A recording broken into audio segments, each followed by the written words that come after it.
And I realized that a lot of it wasn't guilt. It actually was this underlying feeling of inadequacy, like just feeling not good enough. And so remember that what you model is what the children see. That's a gift that should be celebrated. And there should be gratitude around that. And these are the things that I need to do to get me there. Welcome to the Feel Good Club podcast. This is the place where ambitious working moms learn how to elevate their well-being, increase success in all areas, and create a positive, aligned life. Whether you're here to hear expert interviews or inspiring talks, this is your space to learn and grow.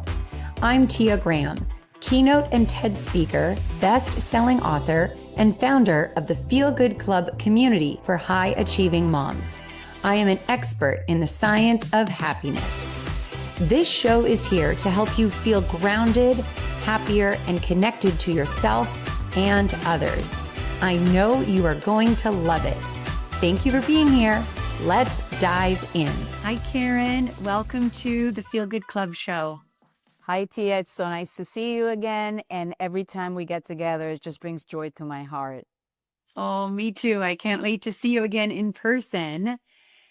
You have a lot of wisdom and experience and, of course, research into the science of well-being and what makes humans thrive.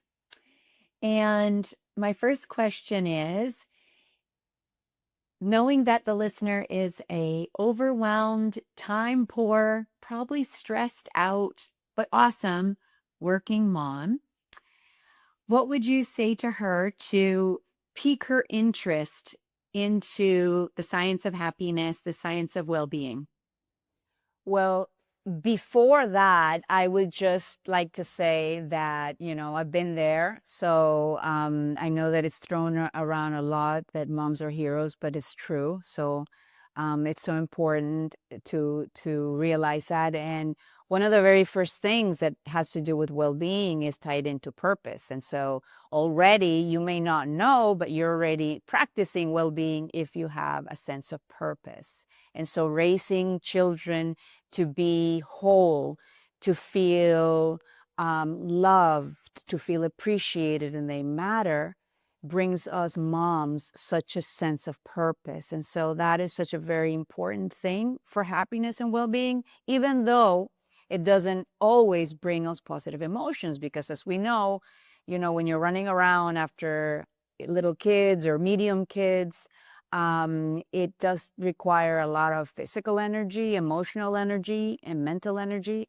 And so it's so important to look at your small gains, right? And to start to look at the things that you're doing right, as it were, or towards your own well-being, because it's so easy to get into self-criticism and to look at what we're not doing well.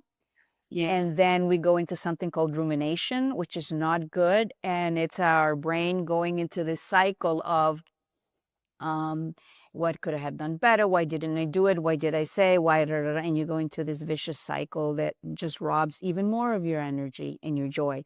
So I think that in addition to connecting with the fact that you're living your purpose, and that it's not only about time. I think that's important. It's about managing your energy. I think sometimes we forget that. And so what is really important is to see how you can, largely every day, be able to engage in different things that manage your energy. So if you're doing something that is very taxing energy-wise, then maybe you can do something that is more relaxing, as it were, or less cognitive involved.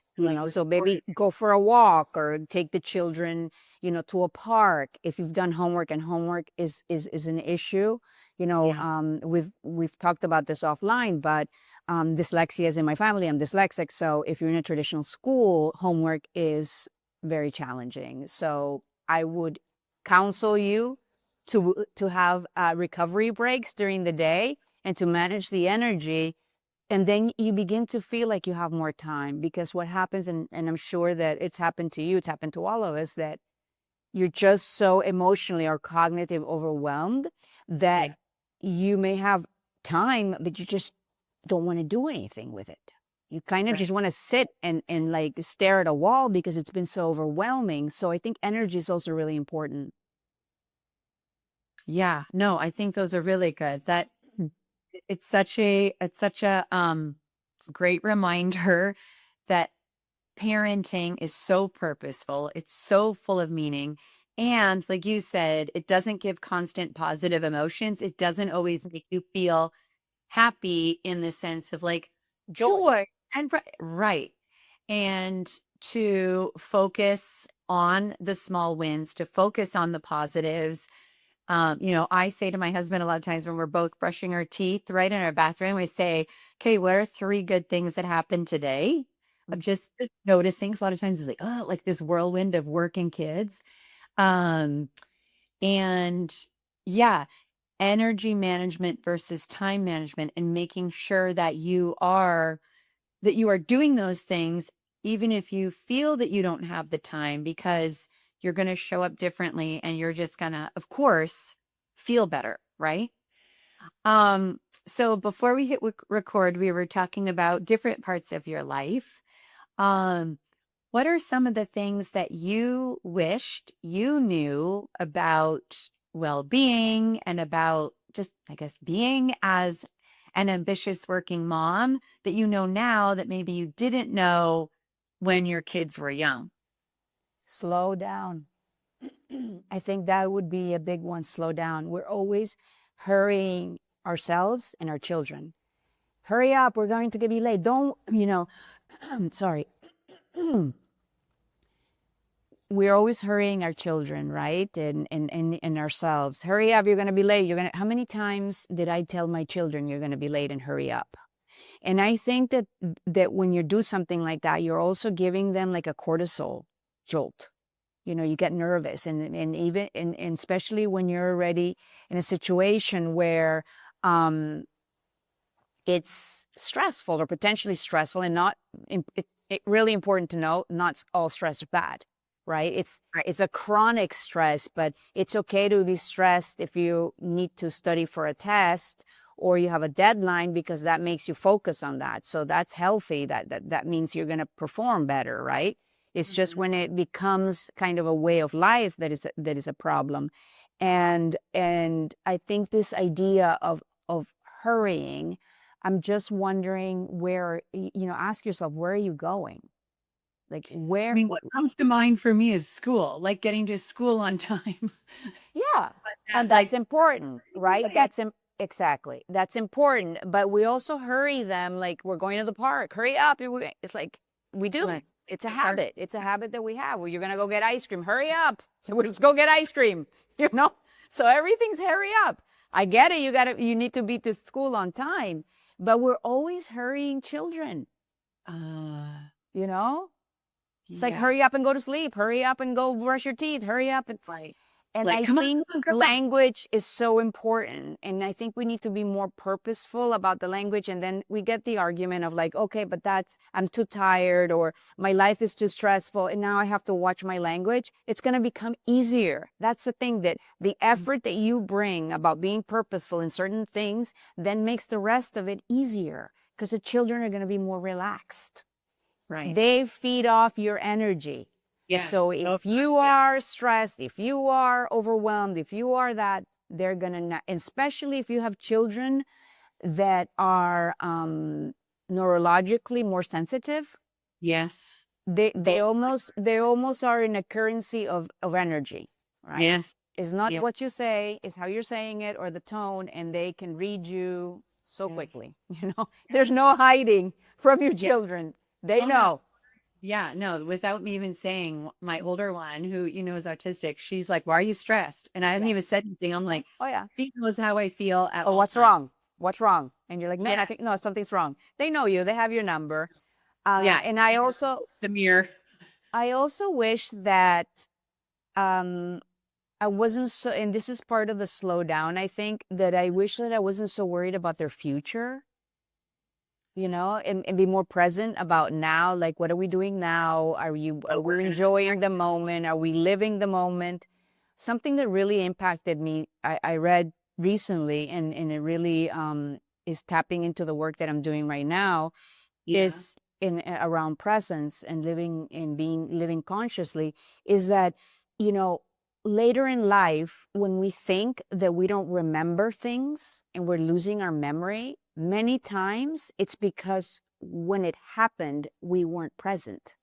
We were physically present, but we weren't mentally present because we're doing another thing, thinking about something else in our head. And if we do that, it's like it didn't happen, or at least it didn't happen to us because we weren't present to the moment. Oh my gosh, this really hit home. This really, really hits that you are okay. I feel like we could talk an hour about this. Okay, so um it's natural for a mom and, a working mom to care a lot about their kids' future, to be invested in your kids' Of future, course. right? And so I want to say how, like, But not at the cost of today. That's the thing. Not at the cost of the present moment. And that's the problem, because then we go into, remember Sean Akers' work on moving the goalpost on happiness? And he's a researcher on happiness, so that, we're moving. When this happens, when that happens, then you'll be happy. But then you're just moving the goalpost. And the same thing when yes, of course, we want them to thrive in the future and do these things. But if we are so hyper focused on that, then we are telling them your well-being and your happiness is wholly external or largely external. Got it. So when it's really the foundation of your future success, research shows, is how well you feel, how happy you feel as a child. Even if you're looking for their success later, even if you're looking at, employment, and you're looking at raises, and you're looking at, there's a whole bunch of research on that. But we have a hard time believing that because we think of it as soft, right? And so it's not tangible. It's like, show me the A, or show me the, later, show how much are you earning? And that position that you got is going to get you to what? Is it going to make you be partner? Is it going to get you the house, right? Right. And so we're, as parents, we always want them to be okay and secure, but we also have, exactly, but we give, I think we give too much weight of that. It is absolutely important. Let me clarify, absolutely important. But we get too much. And at the same time, the other one is just as important, because it's the foundation for the other. Right. Well, I thought you were going to say, and I'm so glad you said what you said. I thought you were going to say that well-being is the foundation of their success when they're an adult, right? Because then there's all the that's what I yes. Yeah. But you were also saying the foundation of future success is their well-being as a child. So it's like, yes, as a child, yes, as a child. That's what Richard Lyard's work looks at that. Right. Oh, I love whenever he speaks. Yes. Okay, I want to switch gears. How can a working mom who constantly feels guilt that she works, even though she loves working, because the women listening, are happy working moms, they want to work, but there's this constant questioning, insecurity around, gosh, would my kid be better if I was a stay-at-home mom, if I was around a little more? And I know the mom listening is a great mom, loves her kids, and spends time. It's not like this is an absent mom. But can we talk about the feeling and the experience of working mom guilt? I would love to hear if you experienced it, and what, with all of your wisdom and knowledge now, what advice you would have. Let's take a quick pause for something that can really support you. If you constantly question if you are good enough, as a working mom and desperately want to feel happier, I'd love to invite you to a complimentary discovery call with me. In 45 minutes, we'll get clear on what is out of alignment, what you want your days to feel like, and 2 to 3 simple changes you can make immediately to feel calmer and more confident. It's completely free, and it's a chance for us to connect and see if the Feel Good Club for working moms or one-on-one coaching might support you. To grab a spot, go to tiagraham.com/discovery call. That's tiagraham.com/discovery call, and pick a time that works for you. I did experience it for a short time, a long time ago. I was a journalist and I worked very, very long hours and I loved it. But I knew that I didn't want to pursue that because my children were young. But that was the part where leaving before they wake up and coming back after they're put to bed. And I didn't want that experience as motherhood for me. I didn't want that. So yeah. I didn't do that. And I've also felt, particularly with travel, that in particular travel is a big work travel is a big issue with guilt. Yes. And fun travel. It also is a big issue with guilt. Now, I want to highlight this very importantly, especially for those, as you described, who like to work and enjoy their work and find satisfaction in their work. Yes. It is very important to continue doing that because, like we were starting our conversation, that is going to add energy to you.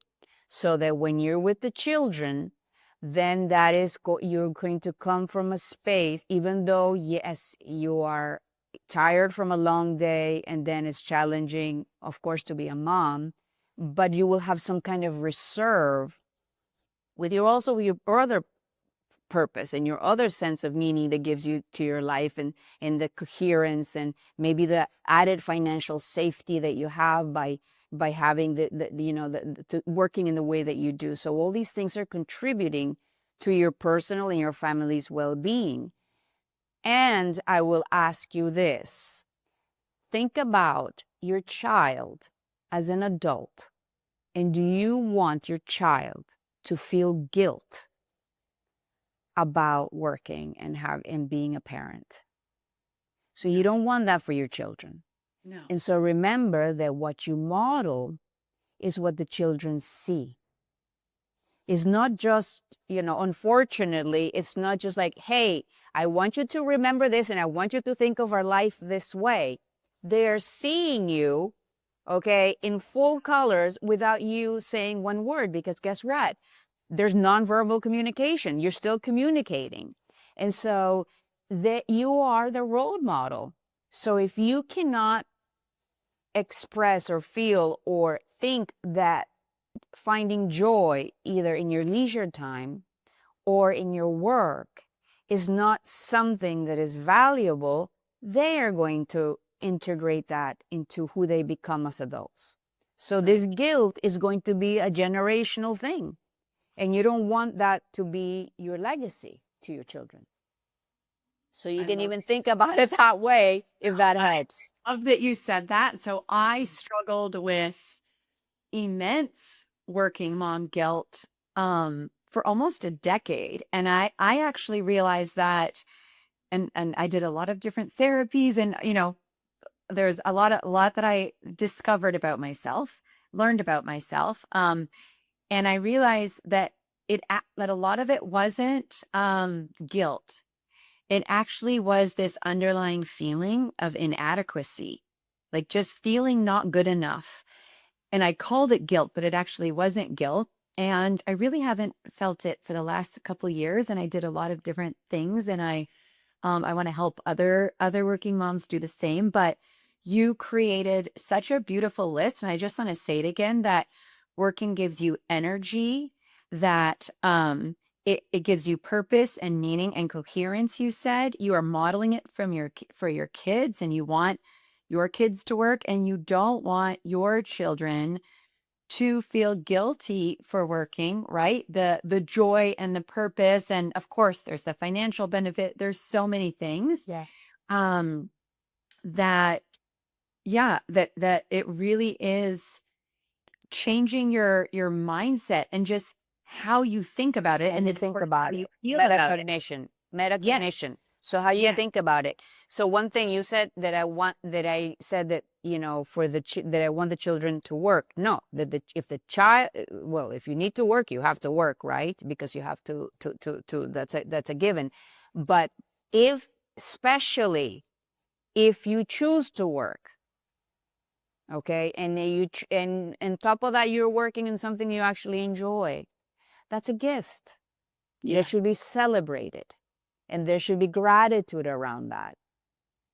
I found work that I enjoy, not that I is a replacement of my time with you, but I am also a person, and this makes me a better me, which is a better mom, and that is ultimately my purpose.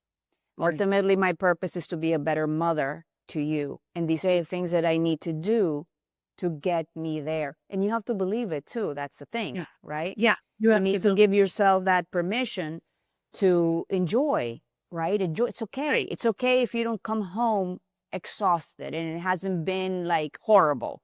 It's okay to walk in the house and be like, you know what? I had a great day. This was yeah, it's so much fun today. And I'm so yeah, happy to see you, yeah, and I missed you, and I can't wait to do these things with you. right. But I for sure know that I am a happier mom and a happier human working. And I also feel and am so grateful that I love my work. I mean, not every single thing, but of course, of mostly. course, of course. Yes. And that of course I want, if my children want to work, modeling that. But yes, it is like you said, the metacognition, thinking about how you're thinking. Um, okay, let's talk about some more, I think, positive emotions.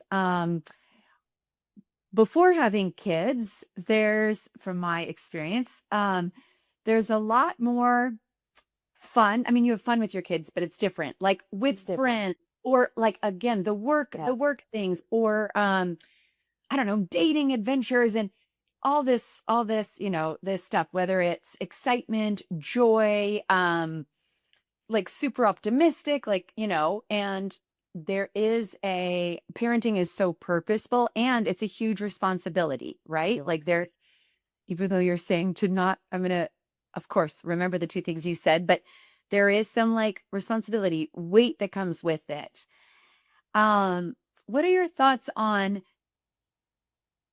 choosing to feel more joy, choosing to do things that light you up? And a lot of this is talked at the World Happiness Summit about the agency that you do have, um to, I guess I'm asking, is kind of bring some of that like lightness back, even though when you look at your calendar, it gives you like heart palpitations because of all the activities and the school things and you know Mhm. um yeah, what are your thoughts on that sort of joy and fun and lightness, and like not thinking, oh, I'm going to get that back when my kids go to college. Right. I think that would be a big mistake. Life doesn't owe you anything, and that may or may not happen. And so I used, as I'm a widow, and my husband died young, and that retirement that we were going to have together and the children, we didn't have that life.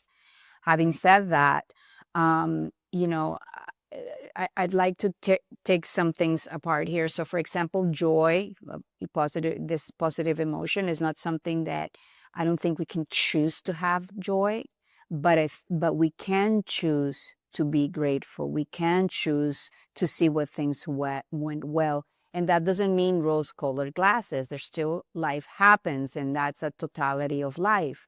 But we can choose to frame things in a different way, and to really be mindful of the stories that we tell ourselves and about us in our lives. And so, for example, the victim You talked about guilt, but the victim mentality is very bad. Is happiness killer. Like happiness killer is victimhood. And so because it doesn't empower you, there's no agency. And so I'm not talking about people who are abused, okay? That's not what I'm talking about. I'm talking about going into a situation where we just go into, over complaining and focusing on what we didn't get and what didn't happen and how, reciting 5 times everything that went wrong. And is a matter of fact of looking at the totality of life, because perhaps there were 20 things that went right, but because of our negativity bias, we look at the 5 and we get stuck on the 5. And so you have to broaden that lens to look at the totality of your experience. And that's where journaling is really helpful.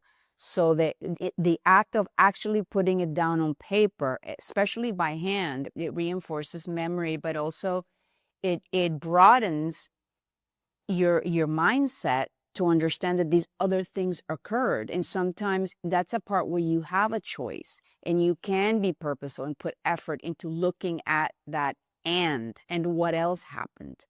Because we stop at this happens, period. But it's like, but a whole bunch of other stuff happened too. And so that's where we need to spend more time on that, because then when we do that, then you are creating an environment for you to feel more joy. So, you can't make yourself feel joy. Like, oh, I just want to feel joy now. No. But you can call a friend. You can go for a walk. You can listen to something funny. Whatever it is that it is for you, music, dance. What the important thing is that you pick what it is that activates that for you, right? And then you start to notice that. And when you notice it, then you start to put that in your daily calendar. And we're talking about literally minutes. That's another thing that we are not good at, is predicting the things that makes us happy. So that's why we don't do them as often. If you notice, if we undervalue the happiness that we don't know, we don't predict it well. So for example, hasn't it happened that you maybe call a friend, or you went for a walk, or you went to the gym, and you're like, oh my God, that was amazing. I feel awesome. I'm going to do that every single day. I'm going to go twice a day, and you're like going into this thing, and then you forget, because we're not good predictors. So that's why we have to create habits. You don't ask yourself, is it a good time for me to brush my teeth? How do I really feel about this? Is it really going to be a positive? Is there a reason, you just go and brush your teeth because you want to have healthy gums, you want to have good breath and healthy teeth. So when you're talking about your well-being and having that energy and that nourishment for yourself, it's really important to identify. I will tell people, just go identify 2 things that make you feel regenerated, that make you feel like even a sense of calm or fulfillment, or laughter or joy or accomplishment or curiosity. right. Those things will then create a biological release of endorphins in your brain. Mm-hmm. And so then you let biology do it. You don't have to do anything except create the habit, do it, and then there are trickling effects from it. And the opposite is true with negative emotions and negative things and negative habits that are harmful to us. We secrete cortisol, and then inflammation and all those other things that happen. Right. Doing the things, the habits you talked about, and then the noticing, the savoring, again, connecting to presence in the moment, and then also gratitude. I could ask you 40 more questions, but I have 2 more. One is, we know that the number 1 predictor of happiness and well-being is human connection, right? Yes. with people you care about and who care about you, whether this is friends, family, neighbors, children, coworkers, all the people.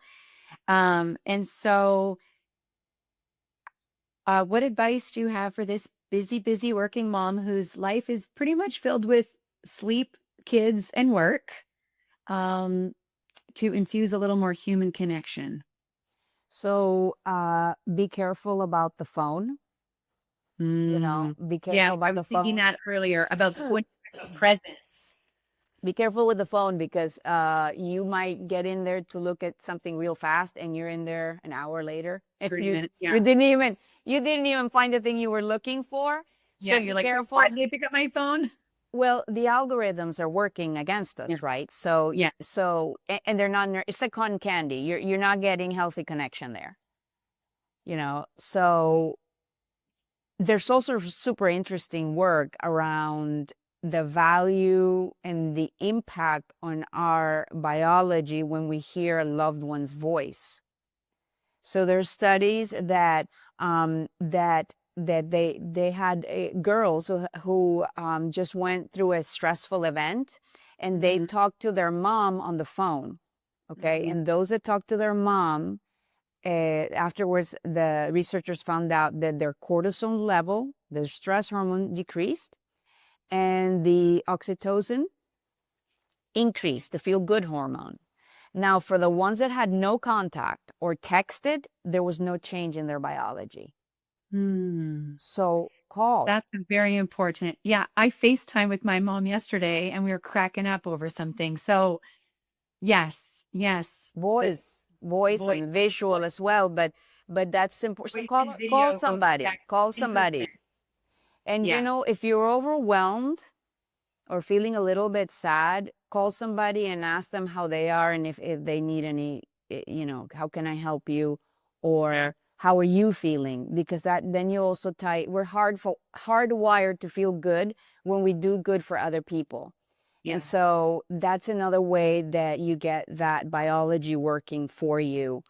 Turn on a song. Something that I did after my husband died the whole first year was that when I went in, took a shower, I put a song that I liked and that elevated my mood. And I didn't wait to want to hear the song. That's also really important. Don't wait to be happy to be happy. Like, you have to create conditions that will hedge towards how you want to feel.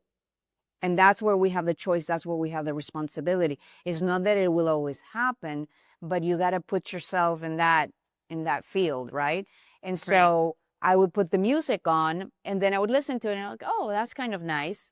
But it wasn't like, hey, let's go and have disco in the shower, because my emotions were not joyous.